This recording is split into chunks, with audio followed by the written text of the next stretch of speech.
Allah subhanahu wa ta'ala revealed a surah towards the end of the life of the Prophet ﷺ that was sent to be a guideline for how the Muslim community can grow in their faith and develop the morals and character of a believer. It was revealed in Am al-Wufud, the year of delegations, which all these different tribes were coming into Medina and embracing Islam. So you have a community of thousands of new believers who hadn't spent 22 years with the Prophet ﷺ before that, spending time with him, learning faith, learning iman, learning how a believer should behave.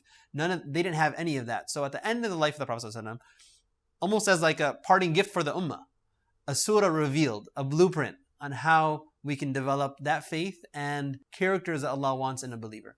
Our faith is being challenged. A lot of doubts come in. A lot of, even in terms of our behavior, our morals, our ethics are being challenged. And this surah kind of builds that all up into a believer. Like, it helps us anchor our faith, keep us grounded, and then it also builds in us the characters and manners that a believer should have. And nowadays, with the erosion of all these ideals, more important now more than ever for us to kind of go back to the surah, embody these lessons, and take it into our lives, apply it, and we'll see so much benefit, not only in our hereafter, but in this world. So I think, practically speaking, relationships with others, whether it be at an individual level and how we can build those relationships, and even with all these new social media apps and connections that we make online, the personal relationship that we have, has kind of fallen to the wayside. We live in an age of fake news, and where one single tweet can literally be spread across the globe within a matter of minutes.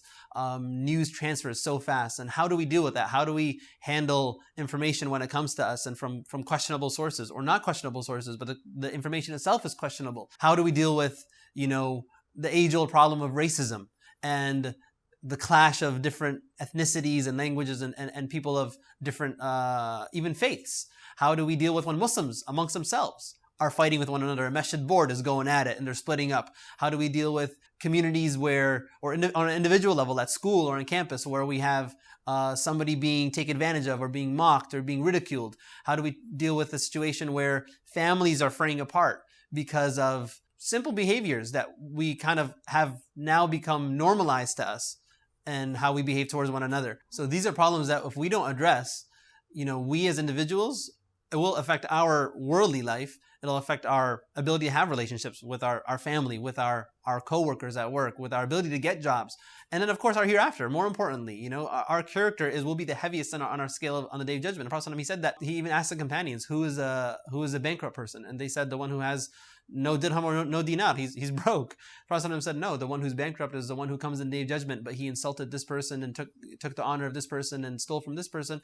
And he will then be giving away his good deeds. And then when he runs out of good deeds, he'll actually take the bad deeds of the people that he was insulting. And so he'll ultimately be the biggest failure, that he became bankrupt in the Day of Judgment of any good deeds to present in front of Allah subhanahu wa ta'ala. You and I, we're all susceptible to having moments where we may not feel the most pride in being Muslim, or may fall into some of these traps. It's easy, it's human, right, to sometimes fall into backbiting or being suspicious of someone, or maybe spreading something that we didn't really confirm first, some news, maybe insulting someone or mocking someone. These are all challenges that we face. So I put together this class, Faith and Honor, to cover Surah Hujurat and use it as a lens to look at how we can really build our faith back up, make ourselves proud of being Muslim, and having the tools to understand our faith. And even in moments where we may not fully understand something, how do we handle that from the legislation Allah has revealed? And also, how do we build our character? How do we build our morals and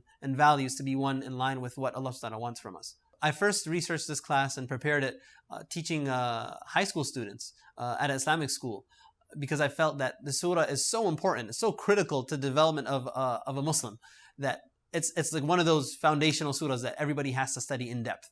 And from that, I then taught it to MSA at the university I attended, where it was generally known as a party school.